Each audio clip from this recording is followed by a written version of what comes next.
Coming up on this week's show, a way to preserve your N64 games forever. One of the biggest games of all time comes to the Dreamcast.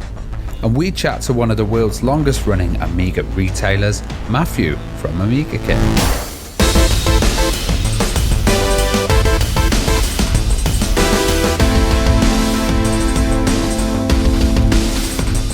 And the Retro Hour podcast is brought to you every week with our incredible mates at Bitmap Books. Now, one of my favourite books they've ever done, The Art of Point-and-Click Adventure Games. Now, I'm a huge fan of old-school point-and-clicks. If you are as well, this celebrates everything about that genre, packed with gorgeous imagery from the golden era of adventure gaming. You can check that out and the rest of their retro gaming collection. Have a look at their website at bitmapbooks.com.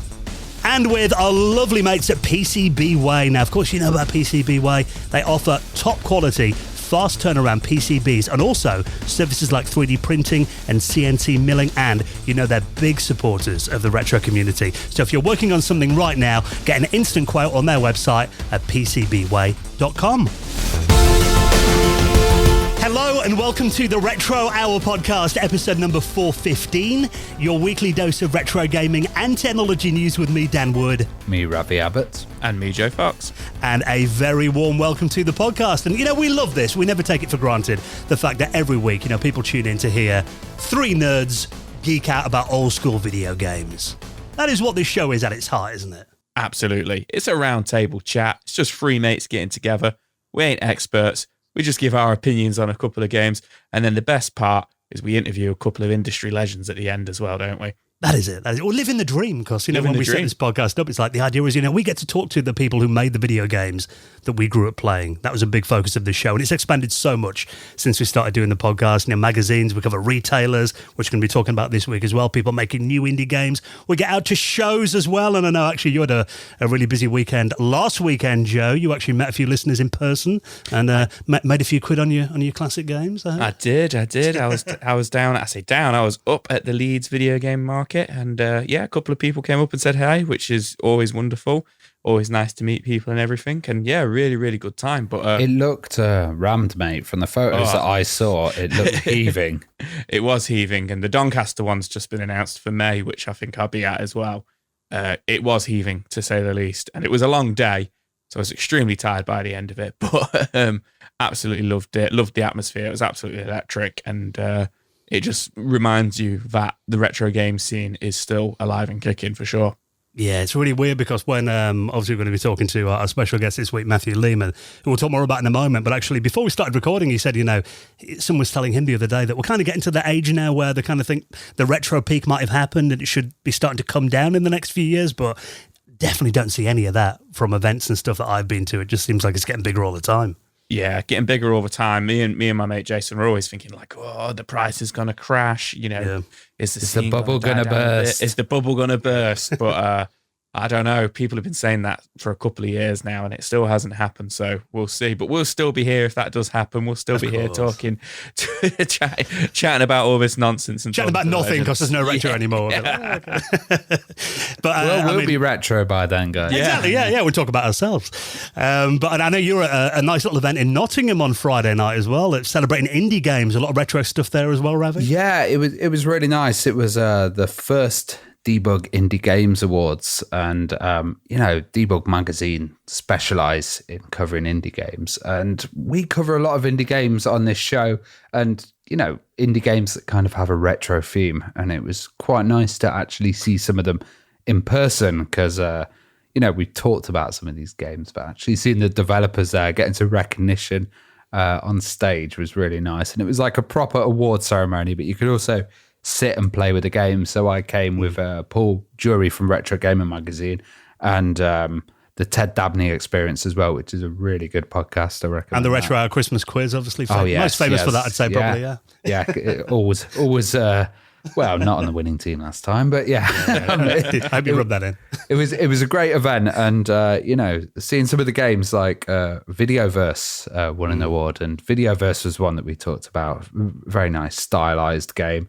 That was kind of based in this fantasy, like MSM hybrid kind of Miiverse kind of area. And, it's all about social media. That one was great to see that. And then There was also low-tech games there as well. They've got some titles that have come out on the NES, and they've got like an item called the Parasite Pack, and Flea has come out on there, which was nice to sit down and play Flea, which is a nice piece of homebrew. And also another one which is quite like Choo Choo Rocket, which is called Choo Choo Mimic, which came out, and that's in collaboration with Rigged Games as well, who's John Riggs. I think he's quite a famous YouTuber as well. He came out from America, didn't he, for the event? Yeah, he was actually there, from America. People flew from all over to come to this event because it was a real, first-time celebration, and I hope it happens every single year. Trista Bytes was hosting as well and did a fantastic job, getting everybody involved. And another game that was really notable was Full Void. And it was great to see the Full Void crew because they were like, oh, you mentioned us on the Retro Hour, and we were all excited. And it's just like, oh, wow, because Full Void's been picked for the Evercade to actually come out on that. So seeing some of these titles was just fantastic in person. And the indie games world and the retro world, they kind of combine in certain places. Yeah, quite a lot, I'd say. Because, obviously I've been to one event where I always see that is Pixel Heaven. Yeah. When I go to that over in Poland, I'd say probably about, it's 50-50 split between indie and retro stuff, but like you said, there's such a big crossover. And a lot of similar fans as well. A lot of people are into both, aren't they? So I think definitely there's, people have got their feet in both camps. Yeah, Sobi Tech was there. There were a few previous people we've had on the podcast as well, PC Zone magazine, and it was great. Yeah, I'd love to have come to that. Unfortunately, I say unfortunately, I was in London at the weekend. Went to see the Back to the Future musical. So not quite retro gaming, but definitely retro related. Sounds cool, yeah. Yeah, which was a great laugh on Saturday afternoon when we saw that. So that's the thing now that January's out the way. It just kind of feels like, it's going to be like this for like the next 6 months now. Just events on every couple of weeks, and definitely one of the highlights when we get into that time of year. And obviously we were talking about last week that your big Amiga event's going to be coming up in Nottingham this summer in June, at the end of June, Kickstart 02 for Amiga fans. And actually today on the podcast, we're going to be talking to someone who was an exhibitor at your show last year, but someone that we've known for a very long time. And anyone that goes to Amiga events around the world will be familiar with our guest this week, because actually some people are not into the Amiga world. This might surprise Joe, for example, who's mainly a console fan. But Matthew, our guest this week, has made a full-time job out of selling Amiga products for 20 years now. It's pretty amazing because I remember Matthew from the dark days. With the Amiga, there was a big collapse of Commodore, and pretty much everyone kind of left. They were bought by Escom, and there was Gateway and all of this kind of messy story. Yeah, lots of mess for many years. And at one point, AmigaKit was one of the only companies where I could actually buy anything. There are a few other retailers as well, but you'd have to get little bits from one person, little bits from the other. And, they've survived all this time and turned it into a business. And they're also releasing a new console as well, the A600GS, which is pretty amazing because I think this is the first time they've dipped their toe into creating a little machine. Yeah, now we did kind of touch on this briefly last week when you and I were basically doing our 10-minute Amiga geek out that we regularly do when Joe normally goes off for a drink. Yeah, this is why Joe's silent at the moment. Yeah, he's just over his head. I'm just Amigas. Well, guess what? Joe did borrow my Amiga 500 Mini, didn't you, last year? I did. You had it for a couple of weeks and we're playing around with it. And obviously, that's kind of been the system that, in terms of kind of modern Amiga hardware, has been getting the most attention over the last year or two, which is, a device that you can walk into a mainstream shop. They sell them in like HMV and Game here. You plug it into your telly. It's got a lister on there with a bunch of built-in games. Put a USB stick in with your own downloaded games. Play them, plug and play, dead simple. But the first thing I did when I got my A500 Mini, and, people might have watched my YouTube video on this, is I basically tried to hack it and put the Amiga operating system on there and load Workbench and run applications. Because to me, that was a big part of the Amiga. I mean, obviously, I played a load of games on the machine, but I also love playing around in, Deluxe Paint and trying my hand at, even though I was terrible at it, making music on the machine and, which I've got some tracks that will never see the light. I want to hear those tracks, Dan.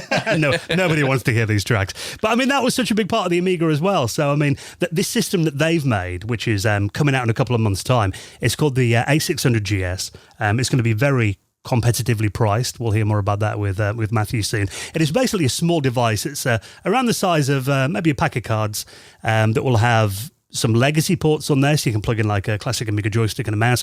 But really, even though this will run all of your classic Amiga games, they're focusing this a bit more at the market that might want to run things like, Octamed or personal game. Kind of, the applications, but also like there's so much choice out there.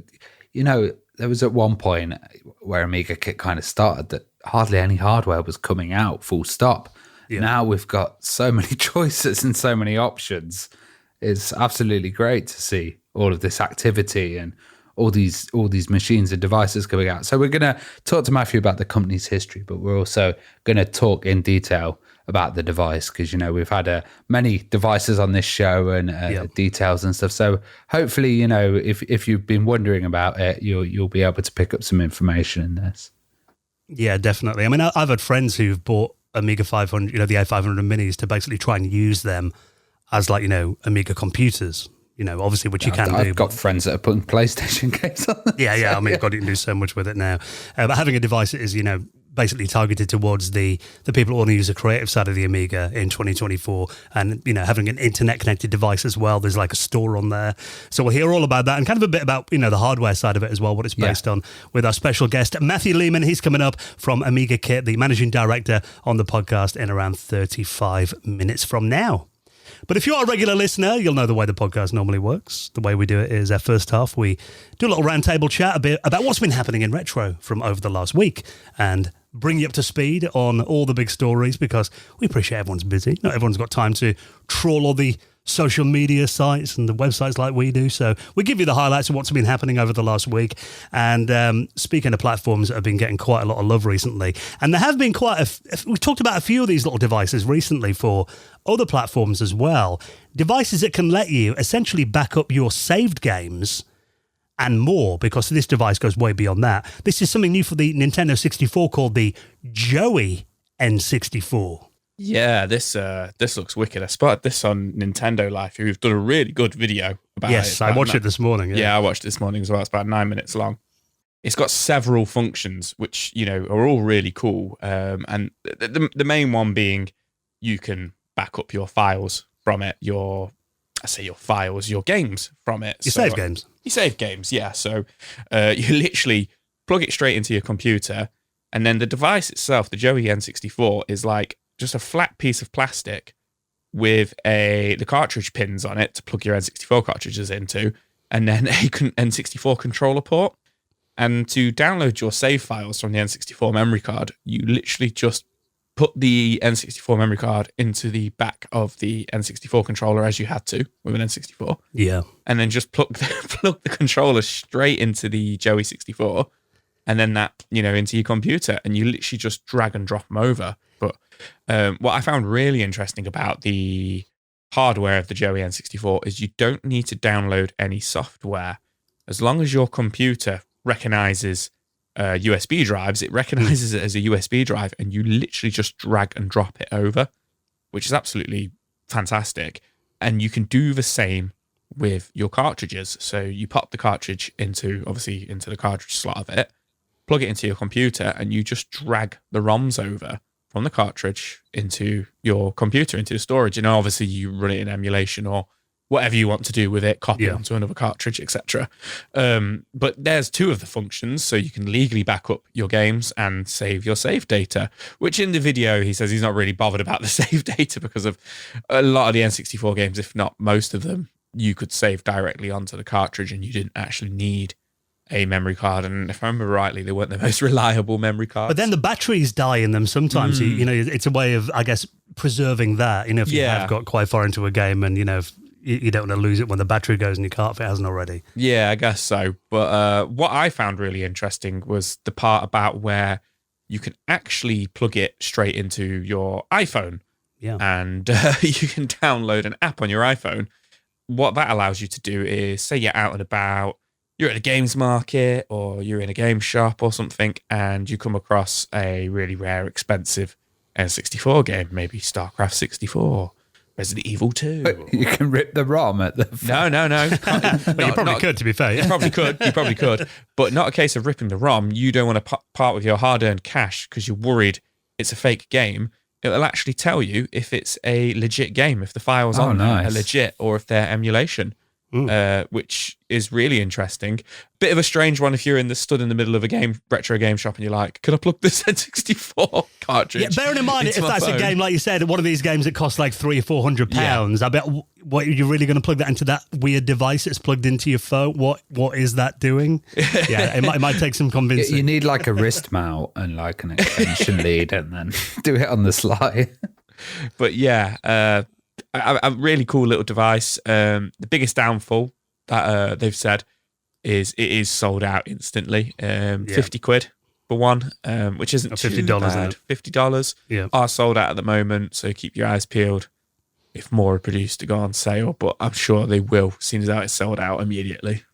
Yeah, and I think, we've seen a few of these for other systems. We were talking about a PlayStation one, I think, a while ago, weren't we? Where you can back up your PlayStation saves. I mean, I must admit, I've been playing on my N64 recently because we're doing a new episode of the After Hours podcast, which has been delayed slightly because I had my AV cable died for my N64, which I mentioned on the show last week. But I did spend a good hour and a half or so on a game on Sunday night that we're going to be talking about on the Patrons Only podcast. And I got quite far into that game, and I thought, well, I've saved it on my original N64 memory card, but there's probably not that many I've got that I'd care that much to back up the saves. But I guess there will be people that maybe got to a certain level, in a game 25 years ago, and you want to keep that forever. I think that aspect of it, I guess, that there is definitely, it's a niche audience, I think, and obviously the fact that most N64 games have already been dumped anyway. Yeah. But for some people, there is just something. Legal. Yeah, that is one aspect of it. It's a legal way of doing it, but it's weird because all the Amiga games have been, dumped, all the discs, pretty much every variant of Amiga games available to download online. But still, I've actually backed up a lot of my original discs I've got here just because they were my copy of it. I know it sounds weird. It's just data, it's just bits and bytes. But the fact that I've got a backup on my machine of my original discs that I got when I was a kid. My copy of it's preserved. That just, I know it probably doesn't make a lot of sense. And again, it probably is quite a niche thing, but I think there will be an audience that wants to preserve their own collection of games. And like you said, the fact that you can, I think that legal, that legit checker that's in there to see if they're original carts or not, I think that is probably a big selling point for hardcore collectors. So for $50, though, I think anyone that's got an N64 will be a nice little addition to their collection. So if you want to check that out and keep an eye on the link for when that becomes available, I'll link that in our show notes at theretrohour.com. Now, Minecraft is a game that appears can run on a load of different platforms. I remember running Minecraft on my Power Mac G5. That must have been the Java version of it, right? Yeah, I think it either ran in Java or JavaScript, wasn't it? I can't remember. I think you're right, it was Java, the original build of Minecraft ran in. And I remember running it on a G5 Mac, which you've got to think in terms of timeline. I think I got that in around, the machine I've got is quite a late G5, probably around 2005, 4-5. So probably about 20 years ago now. Got a decent graphics card for the day in there, dual core CPUs, and running Minecraft on it. It ran in a window, but actually it was a little bit laggy. It felt like it was using 100% of the CPU to kind of play the game. It was playable, at a reasonable frame rate. But it is one of those games where I think a lot of people looked at it when it came out and they were like, the graphics look like really rudimentary. Like, these look like 8-bit graphics. But actually for the time it was, a reasonably demanding game. For the hardware, you had to have, you couldn't run it on your standard Office PC at a comfortable frame rate. But actually, it turns out that this has been quite amazing to see, actually. People have got it running a version of Minecraft called Classic Cube, which is basically a custom client for Minecraft Classic, written from scratch in C. It's basically a fan reinterpretation of it, the creator mode of Minecraft. Someone's got this running very smoothly in alpha state on the Sega Dreamcast. What do you guys think of this? I've never played Minecraft. Okay. What? Wow, yeah. Now there's an omission, Joe. We should have got you to play that for the after hours we're doing this weekend. I was, mentioning the Java. I was like an original Minecrafter from those Java days, and it's a very different game. It's changed a lot. It's a whole kind of ecosystem and world now, with learning and so many functions that you can do, and add-ons and stuff. I kind of got lost in it, but I do really prefer this classic old kind of version of Minecraft and how it was back in the days. But it's such a popular title. It's also not just for kids as well. Yeah, I mean, I remember getting it when it was Notch, wasn't it, the guy that was behind it originally? Yeah. I remember getting that in it must have been when it first came out around 2009, I think it was. I remember downloading that on my probably Windows Vista or Windows 7 PC, whichever one I had around that time.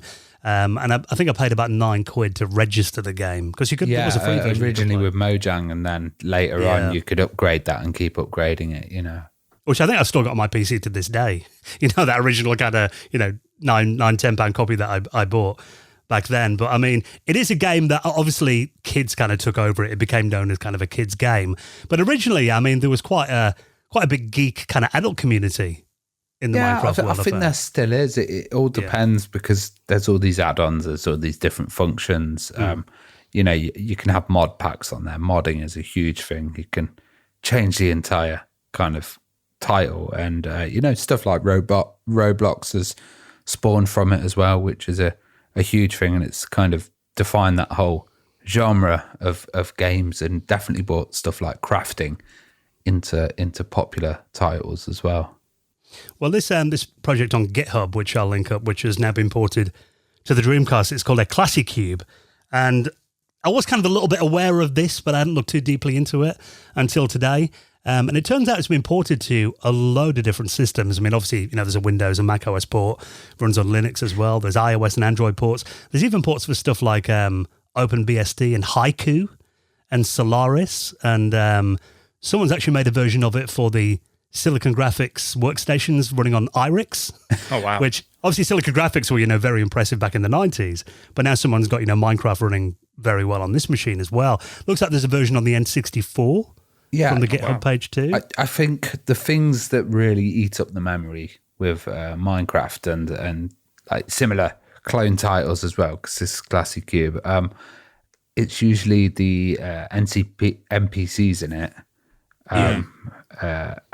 NCPs. I can never say that correctly. Non-playable characters, yeah. Yeah. and also the world, the size of the world and the size of the map. And looking at this, it looks like quite a small window, and the world is quite small, and the draw distance isn't huge either. No. They're on a small island and stuff, and that's probably bearable. I couldn't imagine what it would be like loading in a huge world. You'll probably get down to like, this is hitting about 60 frames per second on some of the stuff. You'll probably get down to a lot lower than that. But the resolution, it looks very sharp. But yeah, it looks great as well. And then consider you'd have the VGA output as well on the Dreamcast. It's very impressive for a console of its generation. Yeah, a system that came out in 1999. And this is basically an alpha state right now, just to kind of prove that the engine can run on the Dreamcast. Only landed this week. And basically, like you said, Ravi, you can just kind of walk around it. But hopefully, I'm looking at this and I think it's got all the framework there to kind of build this into a playable world, and hopefully we'll get the characters and stuff in there, and actually be able to do some stuff in it. Be cool if they had like Dreamcast skins as well, and yes, you could do like the Virtua Tennis guys, or Sonic or something in Minecraft. That'd be pretty cool. So there is a nice little walk around on YouTube on a channel called Video Game Esoterica. It does like a 9-minute kind of walk around and shows you kind of how well it runs, and like you said, it's basically locked into around 58 to 60 FPS throughout most of this video. So the fact that is running, I think, is technically very impressive on the Dreamcast. So we'll keep an eye on the development of that. But it's nice to see Minecraft landing on the Sega Dreamcast. So I've got more stories to talk about in a moment, including a big indie game that has come to is being made in the style of N64 games, if you're an N64 fan, and also a classic Amiga title that could be coming back for 2024. Before we do that, though, you might remember that just before Christmas, I think it was back in November, I know this is one of your favourite episodes that we've done in a long time, Joe, being our resident horror fan. Absolutely. And we caught up with Dan Richardson, who is involved in this huge new documentary, a mega documentary, if you like, dedicated to horror video games, which I think is going to clock in at over 5 hours long, called Terabytes. Yeah, man. Yeah, this is going to be absolutely huge. So we had to get Dan back on for a couple of minutes just to kind of reveal some of the huge names, some of the titans of that genre and industry who are going to be involved. Some really surprising names as well that they've managed to get involved in it. So yeah, let's catch up with Dan. Yeah, because we did tease, kind of, that there is some big names involved when we had him on back in November. And also we can reveal that now, if you want to get hold of the documentary, pre-orders have just gone live yesterday. So we thought, like you said, good chance to get Dan back on the podcast. How's it going, Dan? Welcome back. Very glad to be here. Thank you for having me again. Is it too late to say Happy New Year? I think I know it feels like a while ago now. I think January is your cut-off point. Yeah, all right, fair enough. Each other just a week or so ago would have been all right. But now it's like... Well, obviously, Terabytes, as we mentioned, is finally here. So, for people that might have missed that episode, just give us a little synopsis on what this project's about. Yeah, sure thing. So, Terabytes is the latest documentary from Creator VC. We are the development team behind In Search of Darkness, which is a franchise documentary series looking at 80s horror films. And we recently took our first foray into the video game world with FPS Doc, which was a look at the 50-year plus legacy of the first-person shooter genre, featuring guests like John Romero, John Carmack, Warren Spector, all the big names. So our latest thing is obviously Terabytes, and we are looking at horror gaming. So what we've done for this documentary is we have gathered up some of the titans of that industry, and we are looking to explore this genre of genres, if you will. It isn't one that sort of fits neatly into a box. It kind of has a little bit of everything. There's survival horror, there's FMV games of the 90s, there's indie hits, and all of those kind of wonderful things. And we've just sort of really honed in on all of these little small pockets of horror within the medium of gaming, and took people from those pockets and had them fully explore all of the intricacies and emotional decisions behind all of the creative work we love so much. So you mentioned some titans of the industry there. Can we ask who's going to be involved in the documentary? To be honest, I could literally give you the whole list. There's really no weak links here. We're very, very, very happy with our cast, and the cast list is still growing. But to give you some highlights, again, not that anybody in this thing wouldn't be a highlight, they're all very good.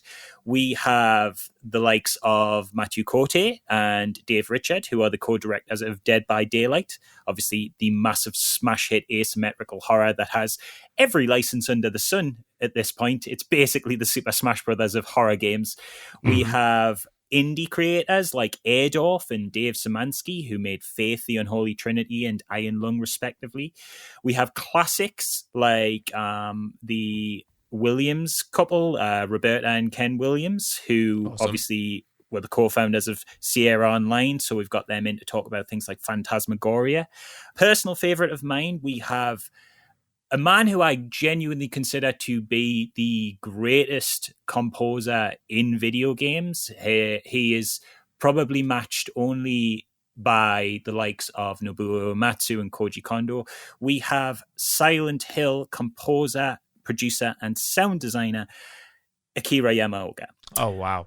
Yeah, and there's so much more I could say, but if I started listing everybody, we'd be here all day. It's an absolute mammoth cast, and I really encourage you guys, if you're listening, look at the website, click on the cast list, and just see some of the names we've got attached to this. It's a really impressive list of just some of the most important names in the genre, and I'm really excited to dig into their brains and their stories and just really celebrate their achievements within this medium. You know, when we had you on last time, you mentioned about you had like a survey that was running on your website where people could go on there and basically tell you what they wanted from this documentary. Have you had a lot of feedback then? Has that kind of helped? How's that kind of shaped it? Yeah, it's a huge reason why Akira Yamaoka's there.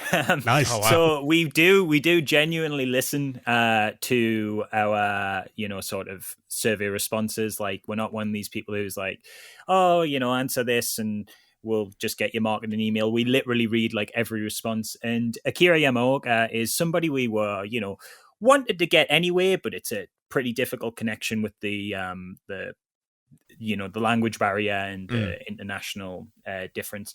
But when we saw how much he was requested within the surveys, it was kind of a thing of like, we can't not. And a lot of people who have been requested in the surveys are people who surface in the cast.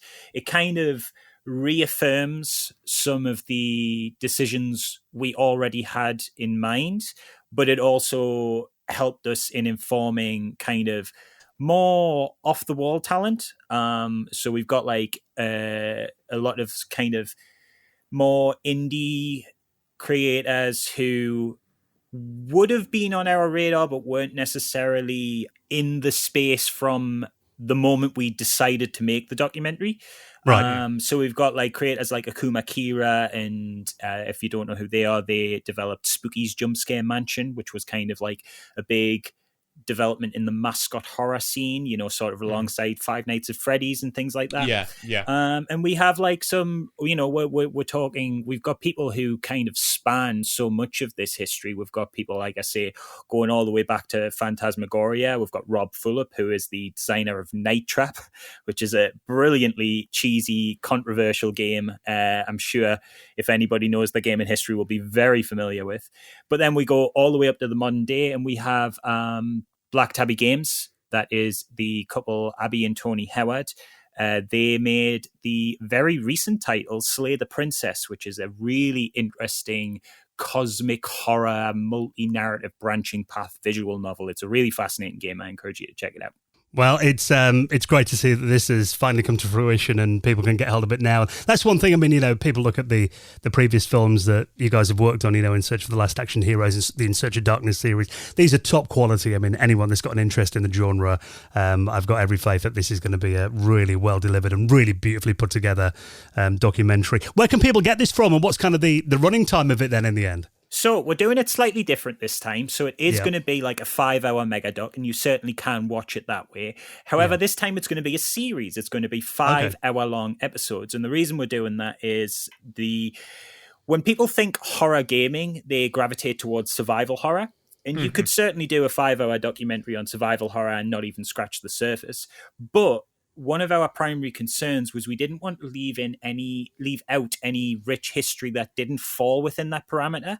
Yeah. So, you know, like if you only focus on survival horror, you can't really talk about a lot of indie horror and all of those experimental titles. You can't really talk about something like Doom, which primarily is an FPS, yes, but is also one of the most important games of all time and was also designed as a horror game. It was designed to be scary.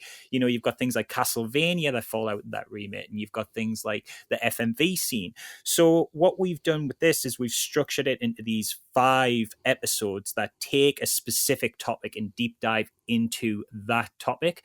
We have a synopsis on the landing page, which is where you can also buy the documentary, and that is on terabytesdoc.com. Well, I'll put the link in the show notes, Dan, so people can just click straight through to check it out. And we had some great feedback when you were on last time, so I know there's been a lot of people hyped for this as well. So that's best of luck with it, and I hope you get some really nice feedback from people when they've got around to watching it. Yeah, I can't wait for people to see it. We're very excited. So if you do want to pre-order that, a massive love letter to Horror Games, Terabytes, the documentary. Filming starts on that very soon, so you can get yourself in the queue to get a copy of that as soon as it lands. I'll link up the website in our show notes and all the rest of the stories at theretrohour.com.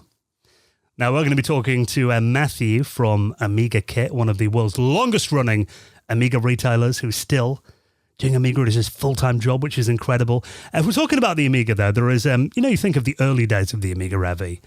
There is one title that, for me, is a real standout. And from people we've spoken to, it was definitely a system seller in the earliest days of the Amiga, and that was Defender of the Crown.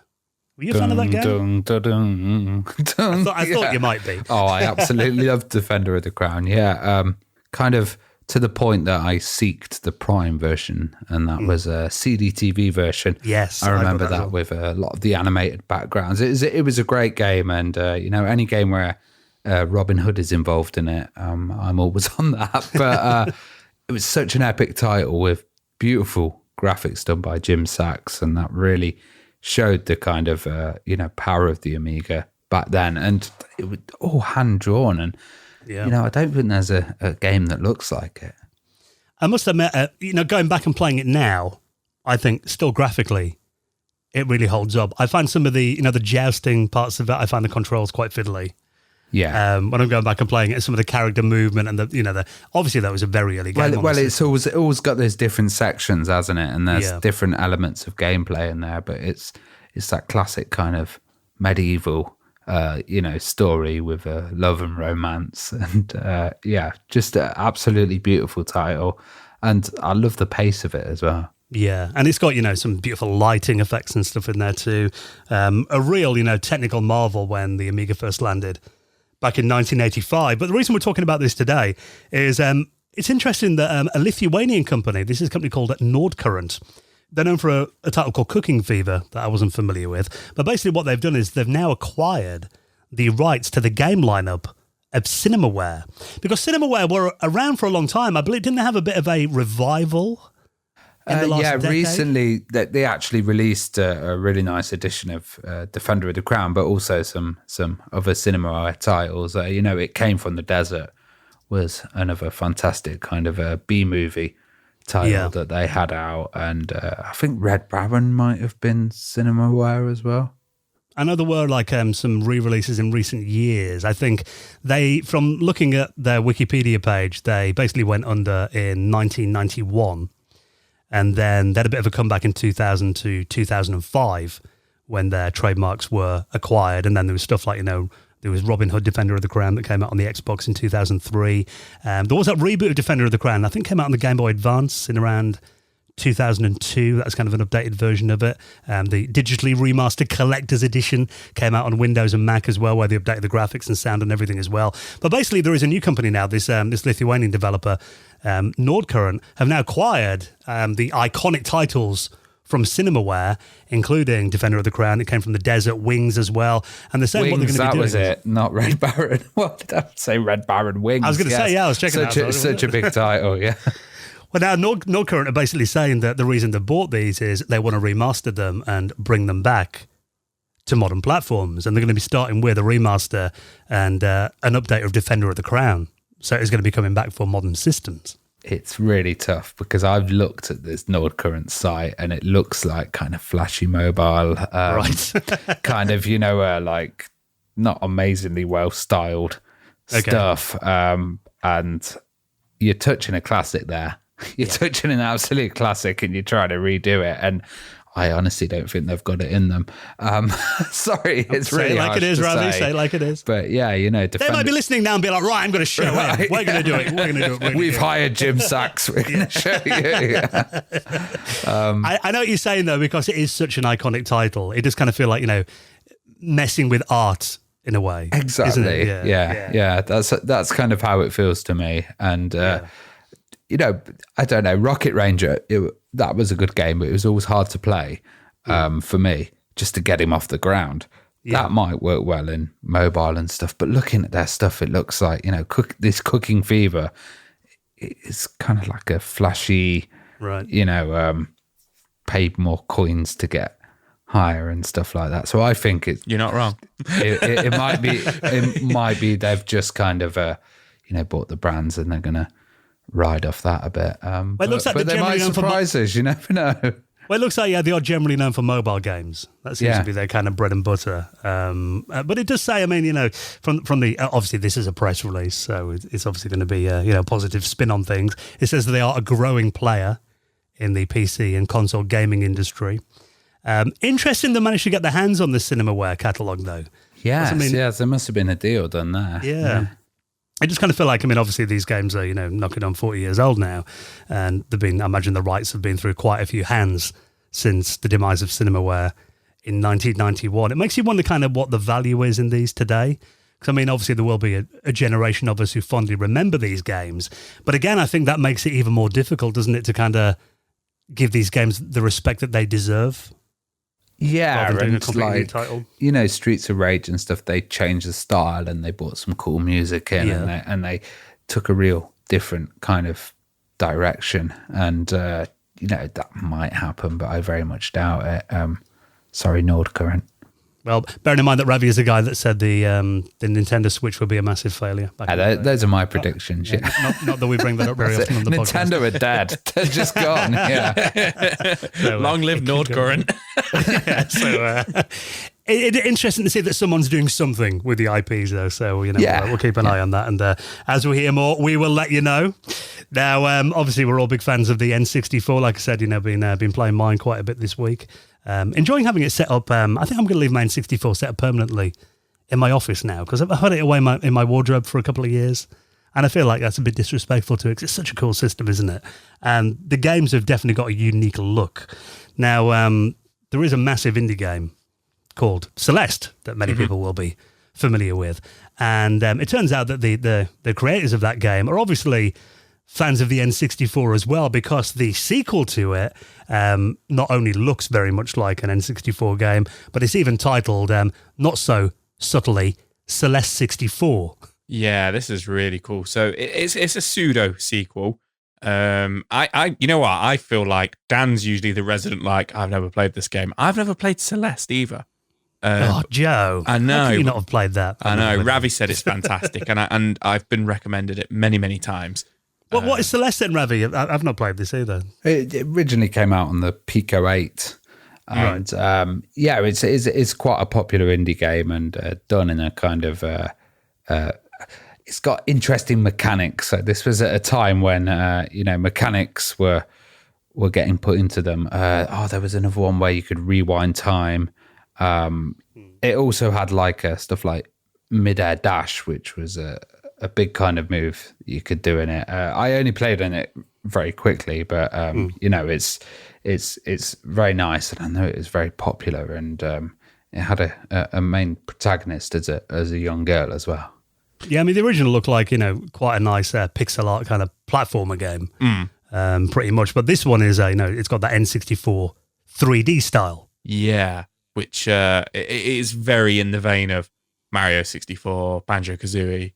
Kong 64. Yeah, and it's kind of got mental health elements in there as well, like panic attacks and stuff. And it's kind of like her world is interpreted on the game as well, so it's a different kind of mechanic. But I'm not sure how the follow-on for the N64 is gonna work and reflect that. So it's not on the N64. It is available on PC.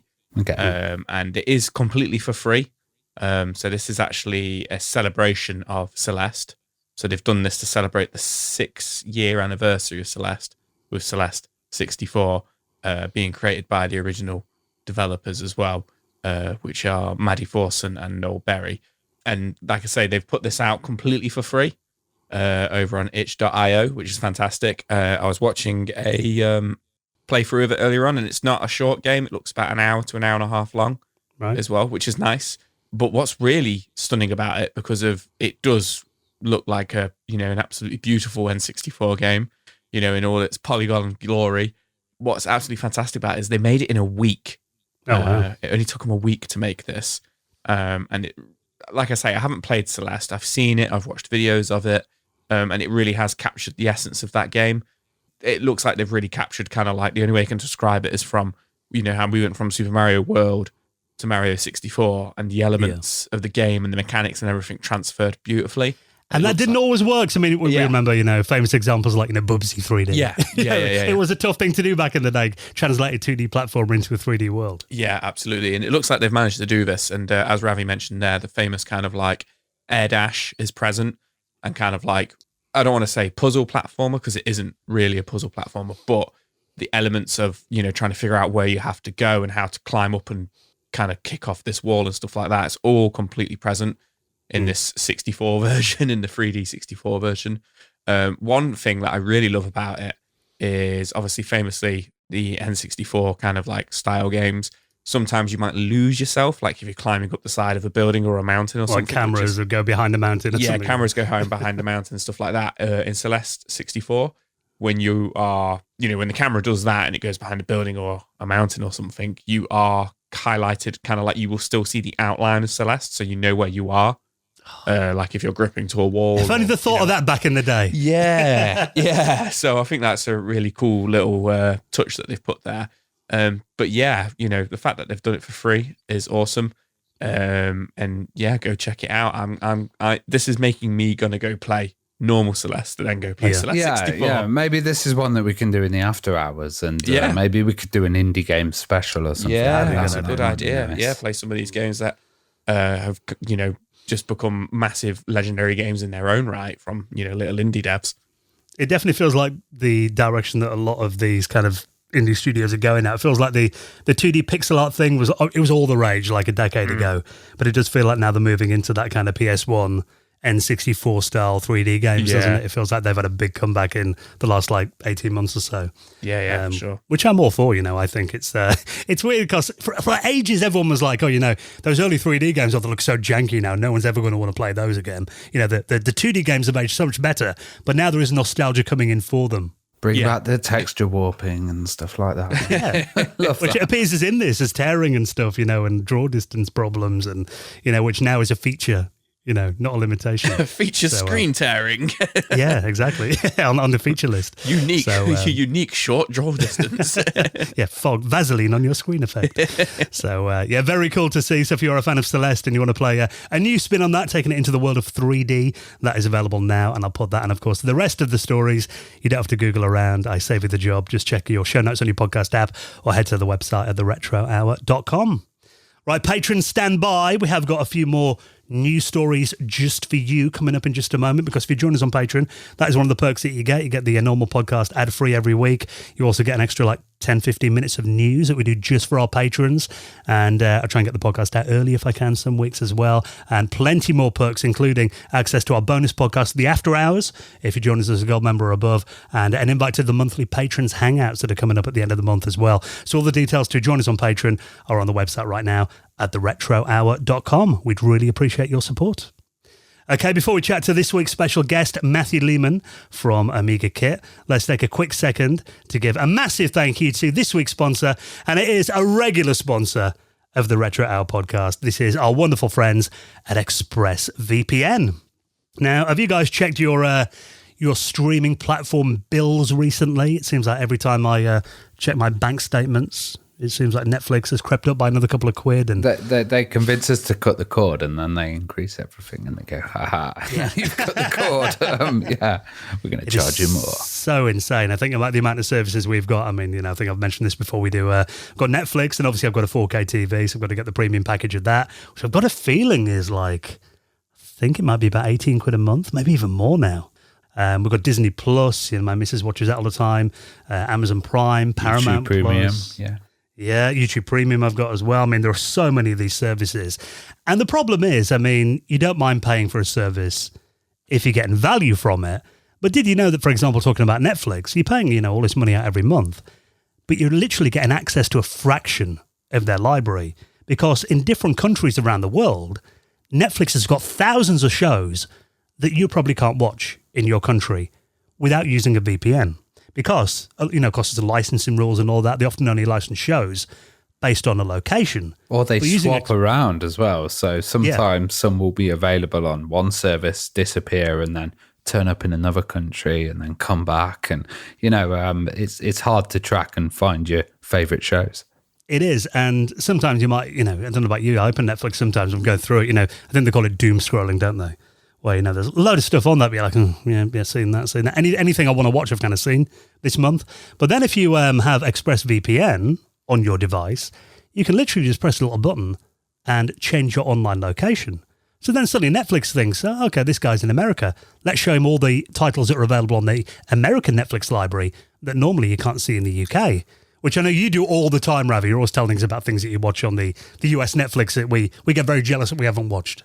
Yeah, well, one of them recently that I've been watching on the US Netflix is Always Sunny in Philadelphia. And, classic. That is that is a show that, to be honest, you watch it and you can't believe that it's actually been aired.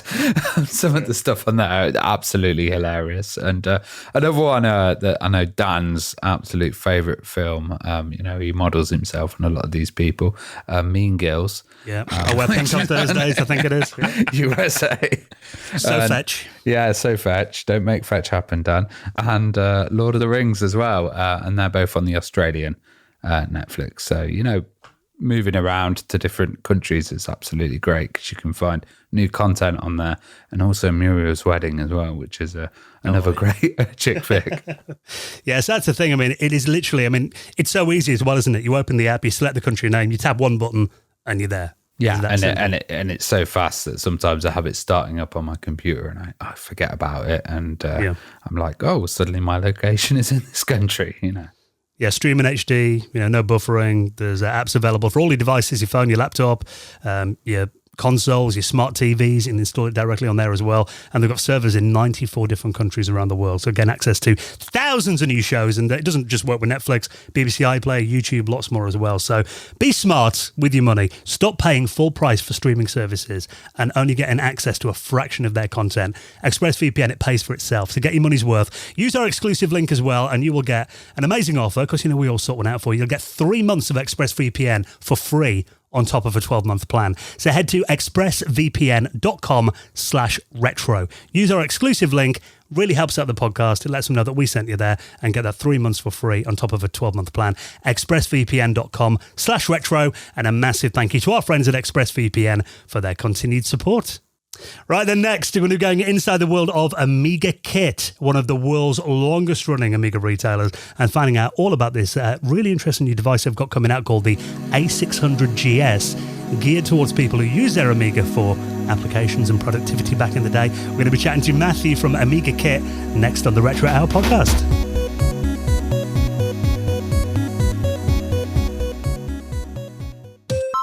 You're listening to the Retro Hour podcast, and it is time to welcome on this week's very special guest. And you'll know from listening to previous episodes that Ravi and I, we don't need any excuse to talk about the Commodore Amiga, our favourite machine. And we regularly keep you up to date on all the exciting developments in the world of Amiga. And, if we're talking about stuff that's happening on the Amiga scene in 2024, one company that's really helped to keep the scene alive over the last couple of decades is AmigaKit. Now, they're a company who specialise in providing hardware, software, accessories, all kinds of things for the Amiga in all its wonderful guises. And we thought we'd welcome on the managing director of AmigaKit to tell us a bit about what they're doing and kind of the Amiga scene in 2024, and also their exciting new product, the A600GS, that is set to launch a bit later on this year. So let's welcome on the MD of AmigaKit, Matthew Leaman. How's it going, Matthew? Hello, Dan. Hello, Ravi. It's great to be with you today. Thanks so much for giving me the opportunity to join you. Yeah, it's always nice to talk to you. And bizarrely, obviously we've met so many times at Amiga events all around Europe. It's pretty shocking we haven't had you on the podcast until now. So it's wonderful that you took the time to come on and share a bit about your history and also what's going on right now with AmigaKit, because I speak as someone who's been a customer of AmigaKit and think, God, it must be knocking on. How long have you been around now? It must be nearly 20 years, is it? Well, yeah, this year actually is our 20th anniversary. So. Right. Yeah, we're very timely to get you on then. Yes, and it's great. It's great to meet you over the many years in lots of shows that we've been to, and like you said, you've been a customer. Ravi's been a customer as well. So yeah. Well, it's interesting to kind of, I don't think one thing I've never asked you about before, but it's always interesting to find out a bit of history on our guests. What initially got you into the wonderful world of computers then? Where did kind of your journey begin as a kid then? What was your first machine? Well, my dad brought home an Acorn Atom back in the 80s, about 1984, something like that. And I thought, what is this strange computer that he's brought home? And I started programming on it, and it wasn't the best experience. And shortly after that, I suppose that whet his appetite to buy a proper computer, and he bought a Commodore Plus 4, which he brought home with all the accessories. Do you remember the the printer, the old noisy MPS 801, I think it was called. Yeah, I've got one of those still to this day. You still got one, yeah. Yeah. And the disk drive, the 5.25-inch disk drive. So he had this. I think at the time they were putting it on as a promotion, and so it was a good deal that he got it all together. And he said to me, computers are the future, because remember in the 1980s, early 1980s, they were very, very geeky. Very not many people had a home computer, and he encouraged me to start programming and to look into these machines. So I looked into it, and I started playing some of the games that you got with the Plus4. Do you remember some of the favourites like Fire Ant and Treasure Island? Yeah. And I think, Icicle Works. Yeah, we've had a lot of Icicle Plus4 Works talk. was great. Yeah. We've had a lot of Plus4 talk because I know that was Dan's first system as well. Yes. You both kind of share that. Yeah. It's bizarre because, to me as a kid, obviously in that pre-internet era, I knew a few kids who kind of got the Plus4 in that, they were doing that fire sale to sell them off cheap. But That's recently right. on the podcast, it seems like every other person we've had on is like, I started with the Plus4. And as much as it gets derided, I think that machine, for me, that introduced me to the world of computers. So as much as people kind of, poke fun of that machine for not being as successful as a 64, it definitely had its place in history, I think, in terms of starting people in the industry and getting them interested in computers. Yes, and it was very easy to pick up because the BASIC was better than the BASIC that you got with the Commodore 64. So it was a bit more accessible, and you could do a bit more with it. So you didn't have to remember so many pokes and peek commands that you did with the Commodore 64. And it was a shame that Commodore didn't give it a bit more memory, and it didn't have a SID chip and all that sort of stuff. But it could have been a nice little upgrade on the 64. But Commodore, in the infinite wisdom, took memory away and decided to downgrade the sound on it. So it wasn't quite the potential it should have been, and that's why they had a fire sale on it, of course, to clear the stocks of it. So that's where I started off. But I thought I'd get my own computer. So my dad made me save up my pocket money, it seemed, for endless months. And I eventually bought a Commodore C64C then. And I was very close to saving the full amount. And my dad then stepped in at the last minute and paid the balance. So I had this shiny new Commodore C64C for the summer holidays. And then my Commodore experience continued from there. There were some great games on the C64. Do you remember the flight game Ace, which had synthesized speech on it? And was jaw-dropping when I first heard that. At the time, it was like, whoa, he got speech. But there was lots of nice Sean Southern games on there as well. Trailblazer, do you remember that? And Aztec Challenge, that was another good game I used to like playing on the C64. But I enjoyed using that machine. But then my friend, his brother, who had a job at the time and he could afford all these things, he decided to get an Amiga 500. And I remember going round my friend's house, and he said, come and see what my brother's got upstairs. So we went upstairs to his room, and that was my first taste of the Amiga. Amiga 500, and he showed me Barbarian at the time, and the 10-star pack that you got with it, with all these games. And it was just such a step up from the 8-bits, the graphics, the sound, the way it almost, at the time, it seemed like it instantly loaded, but of course it didn't. But compared with the old tapes on my Commodore 64, it was like night and day. But that was a real sea change then. On seeing what the 16-bits could do, you could see the potential of the 16-bit. It was so strange. You switch it on with the Commodore 64, with the Plus4, you see the basics prompt. That's the first thing that you see on the screen. With the Amiga, there was nothing like that. It just said insert a disc, and you're just like, yeah. whoa. And that freaked me out when I got my Amiga 500. I'm like, there must be some. I was hitting the keyboard like, where's the prompt? There's got to be something in there. But obviously, you had to load software first. It was very different. And I guess when you got the Amiga as well, there was still quite a bit of choice out there as well. What really made the Amiga stand out then, and make you kind of choose it? Actually, the same friend, we went round mutual friends, and he had an Atari.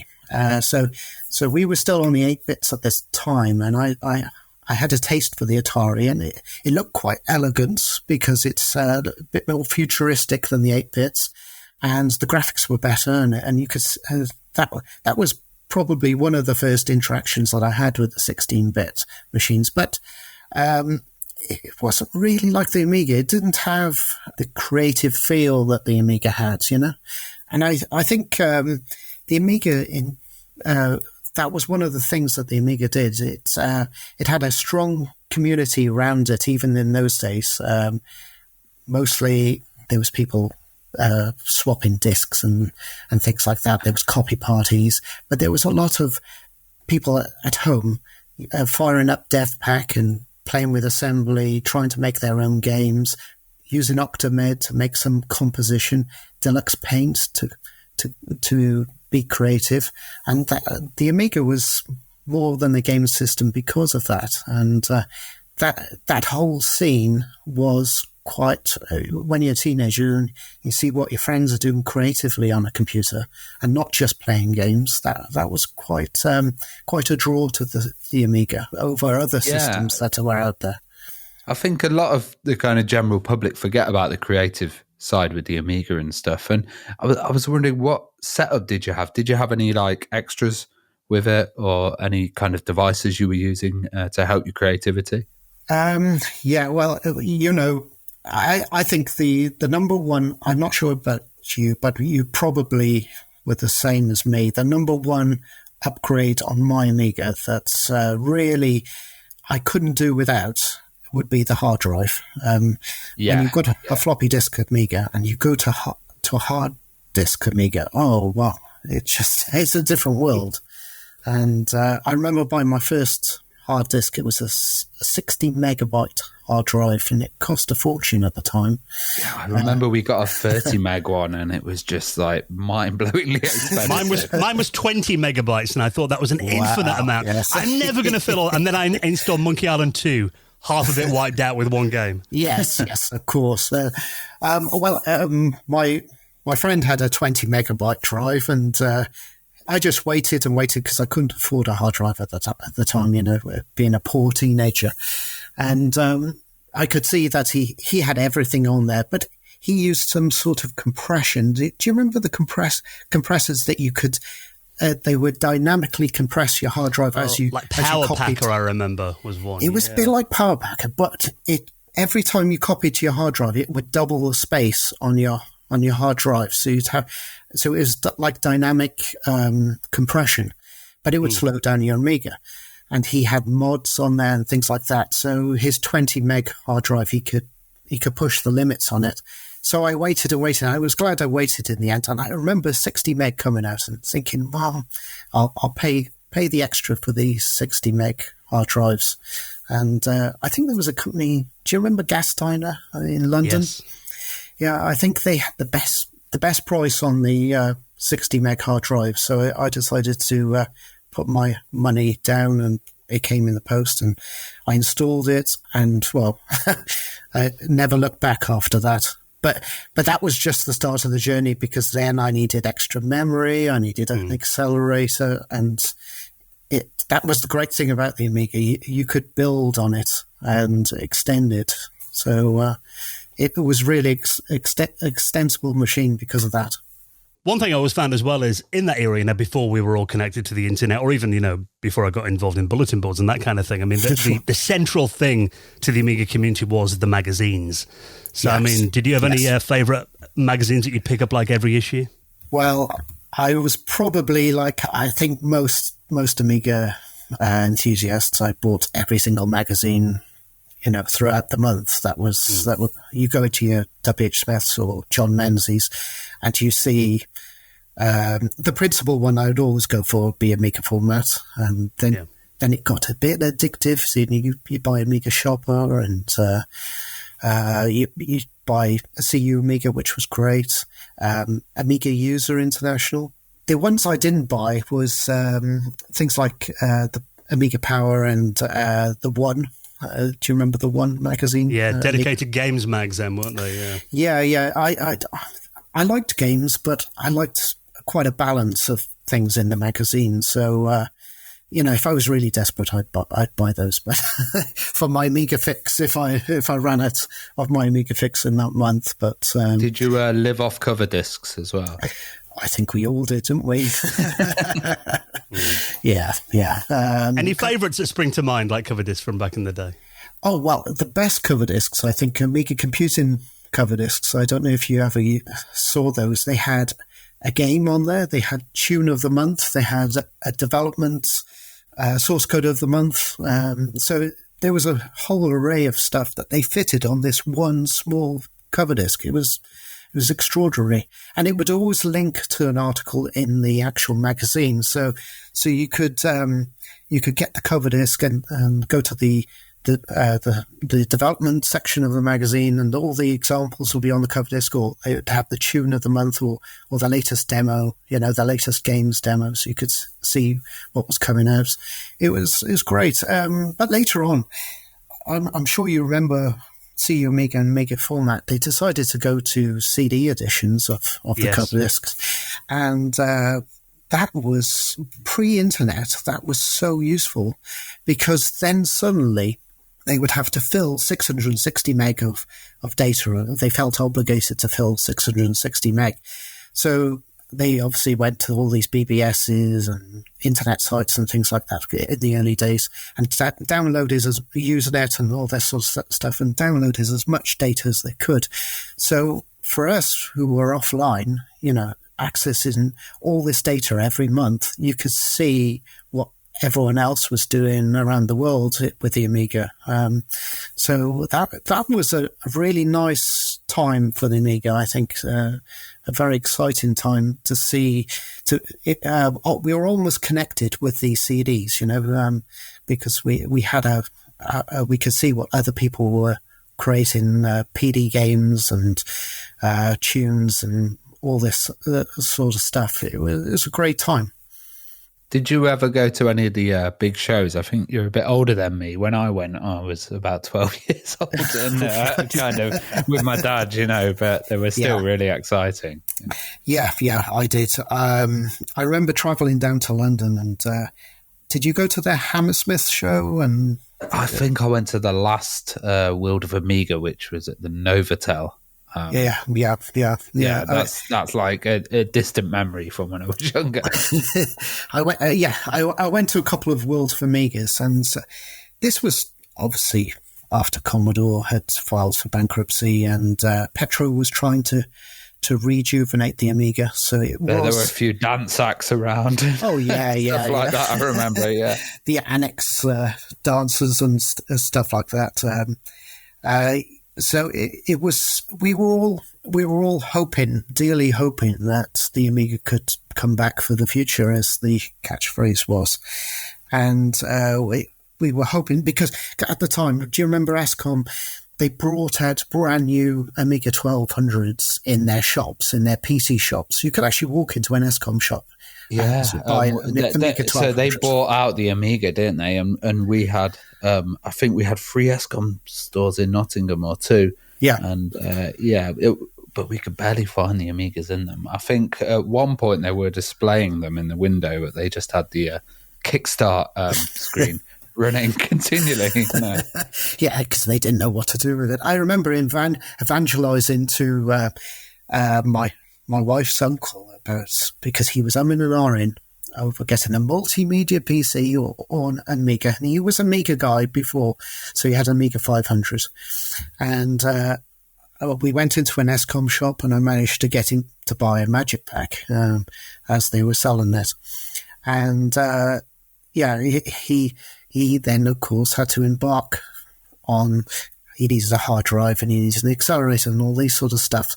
So he came with us to the shows in Hammersmith, And there was quite a few retailers around these shows, and you could walk around, and it was brilliant. Every single stall had something exciting to buy for your Amiga, and we managed to pick up. And there was some good bargains. We managed to pick him up a RAM cars and an accelerator. So at the time that Commodore collapsed, there was a huge kind of scene still around the Amiga, and kind of. Escom had it for a while and they started doing plans, but it kind of fell on the third-party retailers. Yes. Do you remember any kind of big companies at the time? And they ended up kind of taking on the user base, didn't they?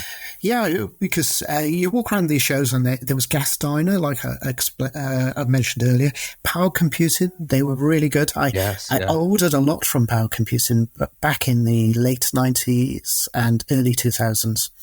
There was iTech as well. Golden Valley Products? Golden Image? GVP? GVP. I think GVP's distributor in the UK was Power Computing. Okay. I think people like Blittersoft. You remember Blittersoft? And, yeah. So,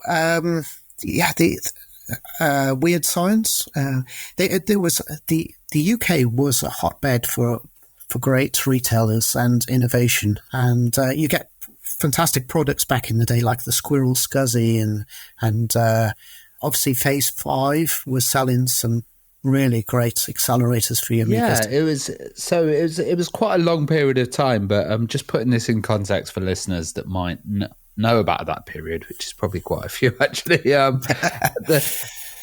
The whole idea was people were trying to keep the Amiga alive and the hope, and stuff like magazines were still selling on the shelves really well. Yes. Even though Commodore and Escom had kind of, collapsed and gone away, all these people remained, and they had like future plans as well. They were trying to put in future technology, and one company that I remember especially being in the UK was iTech as well.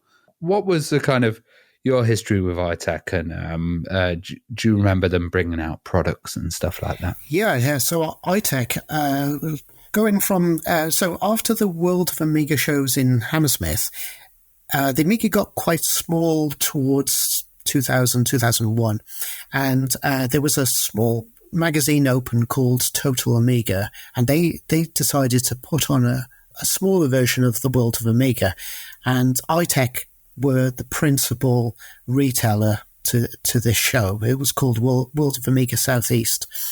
And iTech was showing, previously they had always done Amiga classic upgrades, but now they were venturing into the next generation Amiga hardware. And they had partnered with a company called Escena in Germany, and they were making this Amiga 1 product, which was a new motherboard, a next generation Amiga motherboard. It seemed a very ambitious project.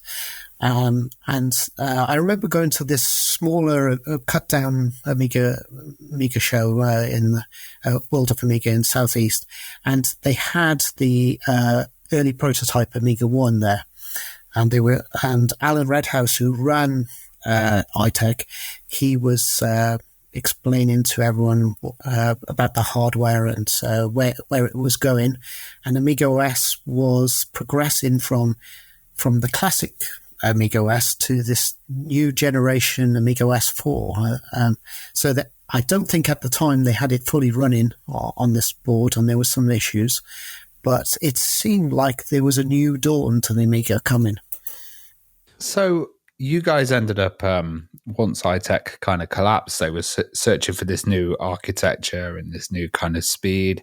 You guys ended up buying a lot of their stock, I guess, and then forming AmigaKit. Yes. Well, we were already formed in 2004, but I think the Amiga 1 project, iTech had lots of problems with it because it was very ambitious, like I said, and I think I don't know for certain, but I think all these problems, they were too much hassle for them to carry on, and at the time 2004, the Amiga was 2005. The Amiga was in serious decline. People were putting Amigas in skips. They weren't. I remember Amigas on eBay going for about £20. I literally was walking my dog with my friend and turned around and there was a stack of Amigas on the floor and games. And we just picked them up straight away. But I also remember at that time, AmigaKit was probably one of the only places that you could order from and get any kind of new upgrades or adapters. Absolutely. Well, this was the problem. People like Power Computing were closing. I think they were the last ones to close, and then iTech had sort of gone into hibernation. It wasn't clear whether from their website whether they were still working in the Amiga market. So that was the catalyst to set up AmigaKit, because I thought, right, we need something in the UK. We need a retailer, at least one retailer, in the UK. And it was quite dark times at the time. And no one else was serving the market. So AmigaKit was set up. And we continued with the project from there. And we thought, right, what new products can we make? How can we get into the market? And then I had contact from Alan Redhouse, who ran iTech, and he initially made contact and he said, do you want to buy some of my stock? So it was a small collection of the stock for X. So we negotiated a value for it. So that was all done and dusted. And then he contacted me again. Do you want to buy a bit more? And then a bit more. And we had quite a few conversations. And by the end of it, I was buying basically all his remaining stock, his residual stock. The final thing was that I had to, which was quite sad, I had to go up to his warehouse up in Stokesley, I think it was, so but not far from Middlesbrough. So I travelled up there and I had to take the final bits of stock out of his warehouse and hand the keys to his landlord because he had finished the business. So that was quite poignant and quite sad to see that chapter of iTech close. But we ended up with huge amounts of iTech stock in the end, and we had to warehouse it. And in fact, some of the stocks, even to this day, we've still got in our warehouse. For me, as someone who I was into the Amiga, real hardcore Amiga fan until around 2001. And then I think, I'd gone away to university at that point. I ended up, Windows XP came out and that was kind of usable. It kind of felt not too far away from the Amiga. Actually got rid of my Amigas at the time. And then I saw an eBay listing a few years later, got an Amiga 600, then a 1200, ended up getting back into it. And it was really around 2007 that I re-entered the Amiga scene, and that's when I became aware of AmigaKit, because when I dropped off in 01, like you said, it was iTech were kind of the big player, and the fact that you guys are still here 20 years later, and you are a full-time Amiga retailer, people will be like, really? Yes. These people are doing this as a full-time business. So give us a bit about kind of your setup at AmigaKit. Then how many staff do you have, and how do you maintain running an Amiga business full-time in 2024? It isn't easy. It isn't easy, unfortunately.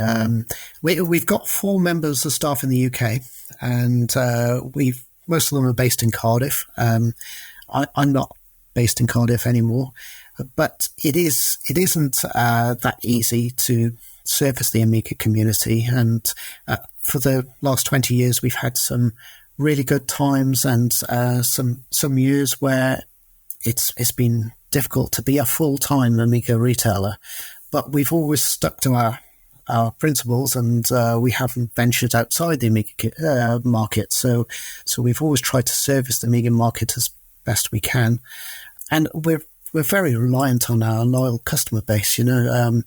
Like yourself and many other people. We've had customers for many years. And they've come back, so that's always been great. We've met them at shows. Putting a name to face is great, and without our customer base, we wouldn't be able to survive. So we're very grateful for that. It's really impressive, actually, because I do remember there were a few companies like Visalia, which has actually gone recently, and sad. Analogic and stuff that were back from the old days. And of course, Steve Jones returning with his Checkmate, which, kind of warms the heart to see some of these old brands and names, It's great. It's great to see. Oh, it's very sad about Visalia because Guido was a fantastic retailer. He did a lot of good stuff for the Amiga market.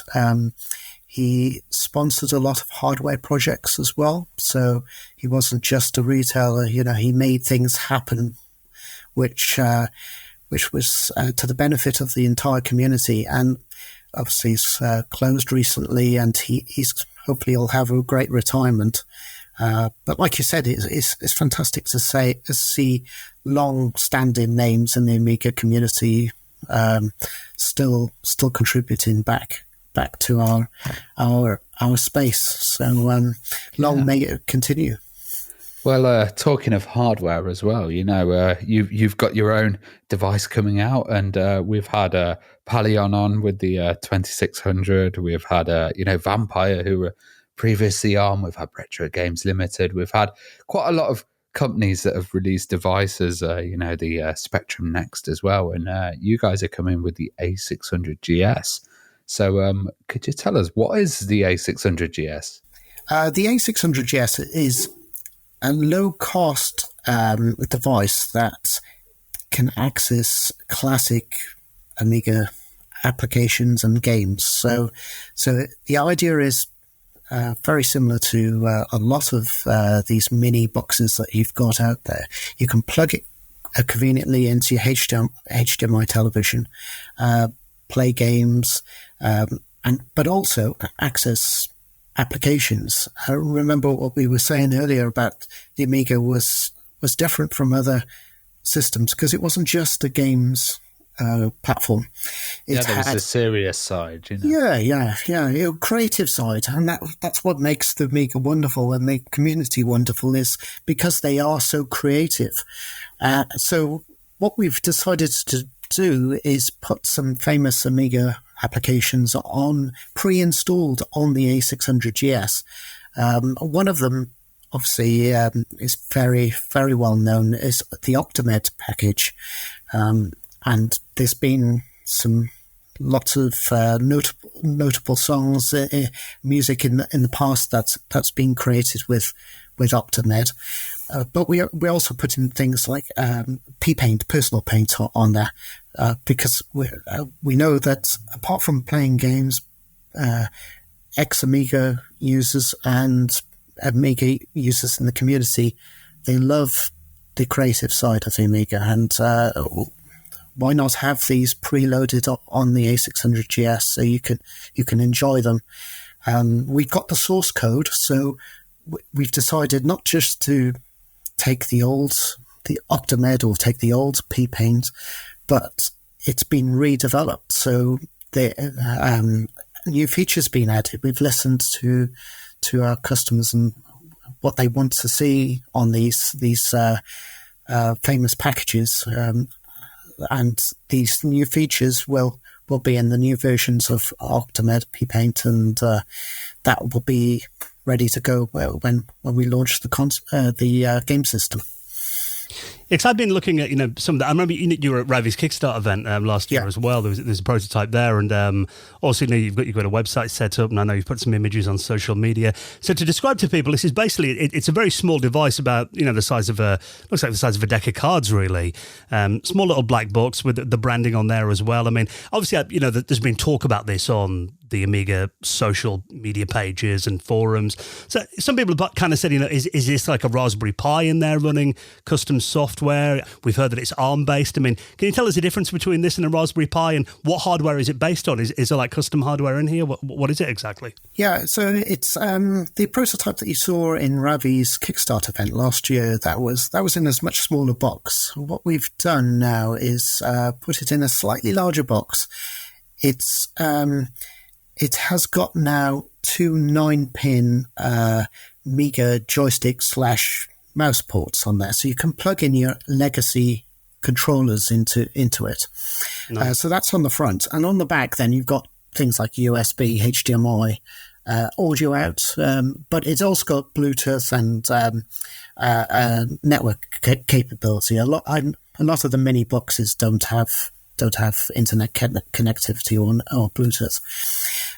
So it's running it's got an ARM sock in it, pretty much everything these days has, and that's the cheapest way because this has got to be a low price point, and the ARMs are pretty good. They're fast, 4 gig of memories on that. So there's plenty of memory for running your apps and, of course, your games and things like that. We're going to put 128 gig storage in there, so that should be enough, I think, for most people to store all their games and their applications. Plus, we've divided the disk up, so you've got your work areas where you can create your own pictures, you can create stuff in Optimed, you can save all your creations to that. And then you've got USBs on the back, so you can plug in a flash drive and download all your stuff. Do you have a USB-C as well? It's USB-C to power it. So, oh, nice. Yeah, it's that's the other great thing about ARMs, isn't it? They don't need a lot of power, so it can be powered up with USB-C. And I think it offers everything that a classic Amiga fan would want in a small package without breaking the bank. And it might be a discretionary purchase for somebody who remembers the Amiga and decides, I want to resume my creativity with Optimed that I did 10 years ago, and I don't. One of the problems is buying a classic Amiga is really difficult these days because the price has just gone through the roof. And then you're buying a computer which is essentially 30 years old. How do you know about reliability? And then the third problem is that to play with Optimed, you need extra memory, you need probably a hard disk, and all these extra things, they just soon add up. So we're trying to make it really accessible for users to just grab this small box, plug it into their HDMI monitor or television. It comes with a mouse, comes with a joypad. You can hook up a USB keyboard if you want, and just start enjoying your old nostalgia on P-Paint and Optimed. We've got our AmiBench on there, which AmiBench is your desktop environment, and it should be instantly familiar to anyone who remembers the Amiga. So we're hoping it's going to be a good experience for people.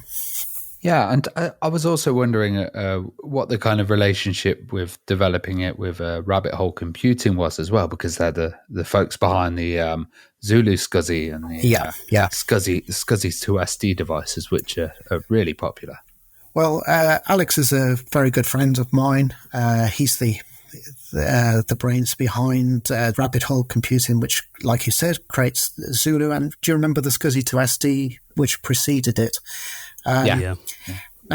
He's always got ideas, hardware ideas, and he's always throwing things at me about this product. So he was one of the he used his internal in-house developer to lay out the board and help us with the hardware side of things, and so we're very grateful for that.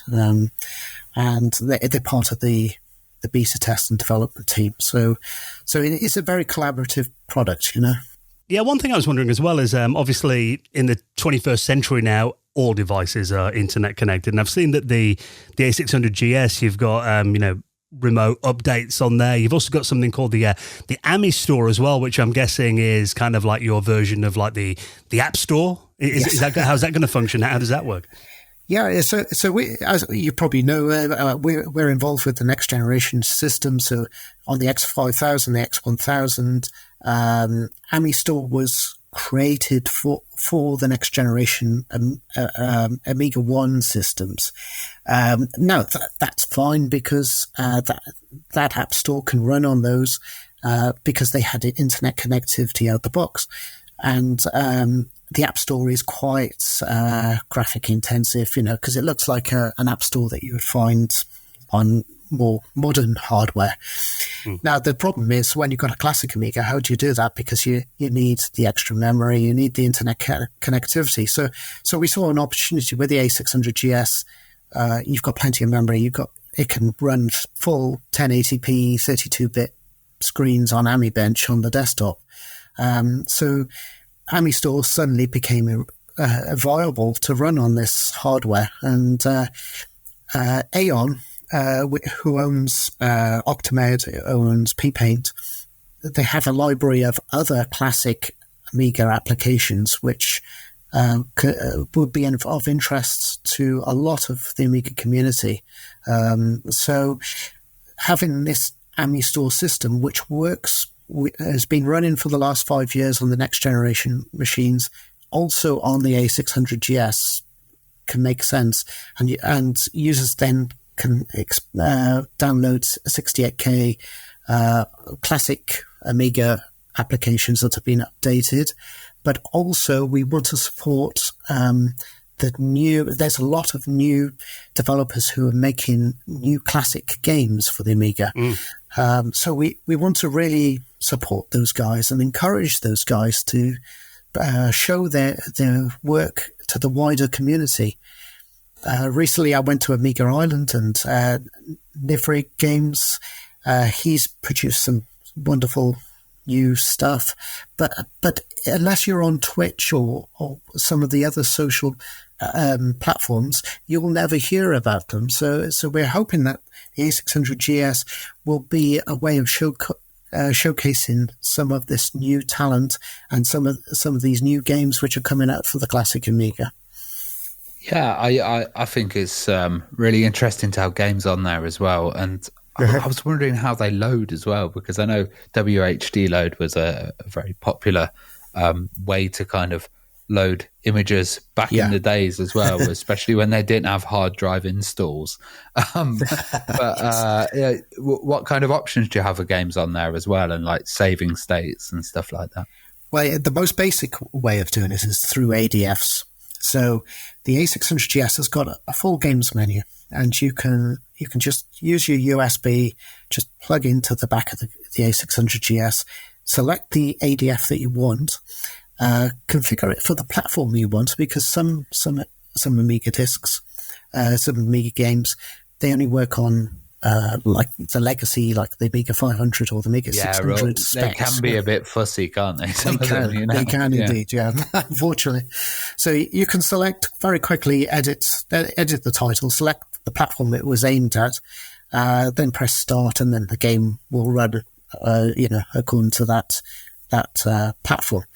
We did find that quite a few games as well that we could make a hard drive, like a little mini hard drive environment, and put games into those.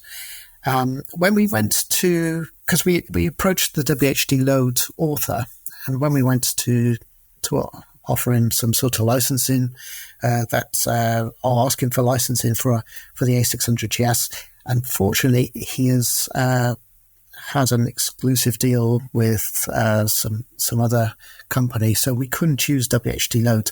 So we looked at other options like JST. Do you remember the JST system? Yeah, that's like a way of loading, basically running floppy disks games on a hard disk, isn't it? So you don't have to keep swapping disks and everything. Yeah, and it's also compatible with WHD Load. A lot of the slaves are compatible with WHD Load, and so we looked at that system as well. So we're looking at incorporating that into the system, and hopefully we can help make JST even more popular than it is. I remember way before WHD Loads, back 12, 15 years ago, we used to use JST for everything. That was the default thing, and then WHD Load came along and had JST support, and recently JST has been redeveloped and it's got WHD Load support. So it seems like a good system to have rather than have the WHD Load. Will it be easy for users to put their own games onto the system? Yes, so you can do it two ways. So like I described, you've got the games menu. So as soon as you switch it on, you can go into the games menu, and you've got pictures of floppy disks, and you can put in a USB flash drive. You can download your game as an ADF, and then it will be stored in your system. And you can configure it as you want, or to the best optimized way to run it on the A600GS. And that those settings will be always saved, and you can press start, and it will start straight away. The other way of doing this is we've got AmiBench, which is the system that's the desktop system that's actually on the A600GS. You could go into AmiBench, and you've got a work partition, and you can save whatever you like in there. You could put loads of games in there if you want, and run them with, if you want to, with WHD load, if you own WHD load, or if you want to use JST, you could use JST. So it's up to you. The flexibility is there, and there are games packs that I've seen around that you can, if the user wants to do that, they can do it from their unofficial USB sources.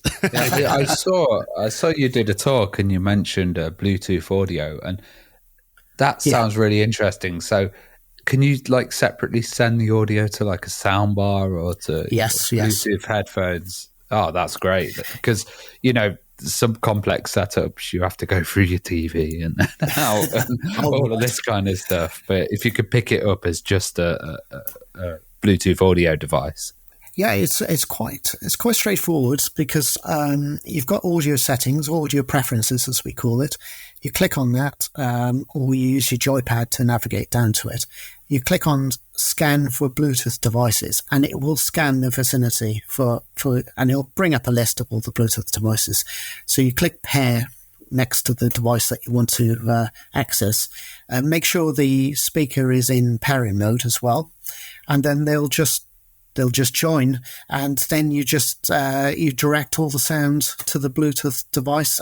You can select the volume as well remotely on the A600GS, and way to go. I tried it with Bluetooth headphones the other day. My daughter had some Bluetooth headphones for Christmas, so I thought, I'm going to just try those and see if it works, and it worked fine with those as well. So it's good if you're playing on it in the living room or something. Yeah. Cause if the wife says, what is that terrible retro music? It's an acquired taste to some people, isn't it? I know, Well, Matthew, I think it sounds a really interesting project. And I mean, that's the thing. I mean, there's stuff like the A500 Mini out there that are really targeted towards, retro games players. Mm-hmm. And I think, the first thing I did when I got my hands on the A500 Mini is, basically try and hack it and get Workbench running on there and applications and stuff. So, and like you said, the Amiga was such a creative machine, and I've got a lot of similar memories to you, spending loads of times in applications and exploring those cover CDs. And I think for fans of that side of the Amiga, this does sound like a really nice solution where they're not going to have to try and, force a way to get applications installed on it that weren't meant to run on it. Yeah. In terms of, basically where it fits in the market, and I appreciate, you might not have all these details tied down yet, any kind of idea on rough kind of release date or rough pricing, what it's going to cost? Yeah, the price is going to be £100 plus VAT, which is about £120. Yeah, reasonable. And that will come with, so you will get the latest version of pPaint pre-installed, which is 7.4. You get Octamed, which is version 8, which we've gone to the 1996 source code and continued development on that.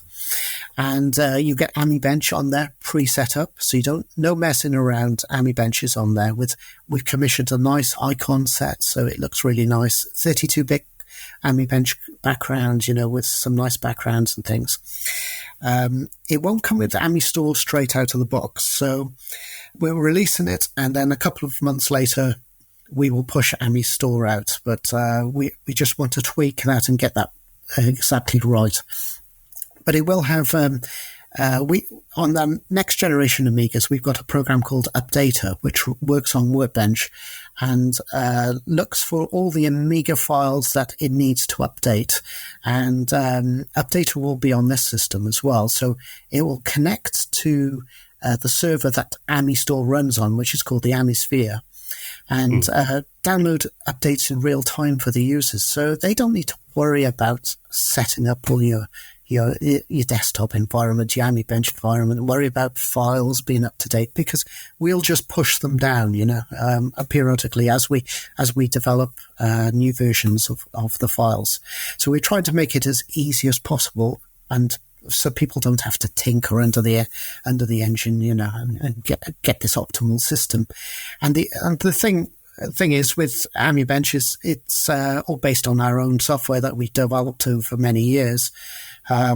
So it's a cohesive environment, and that's what we're trying to make it as easy as possible for the end user. Yeah, and I know you've got a website, a600gs.com. Is that the best place for people to go to get updates? Yes, yeah. If you go to a600gs.com, it's a holding page at the moment, but we are taking emails from customers who are potential customers who are interested in the system. If you go up to the top, there's a row of 4 icons. You can click on the wiki icon, and it will give you all the fine detail about the machine. So how to use the software and all that sort of stuff, and every week or so we're updating the wiki, so it is getting bigger and bigger, and we're hoping that's going to be the definitive resource for the machine. So people can go there, they can see exactly all the different facets of the computer, and hopefully that will be the one-stop shop for it. But a600gs.com is the official website, yes. Fantastic. Well, I mean, even, someone like me who I'm looking over at my 060-based Amiga 1200 next to me, I've got an A4000. I'm still excited to get my hands on this because, you just can't have too much Amiga in your life, I don't think. So no.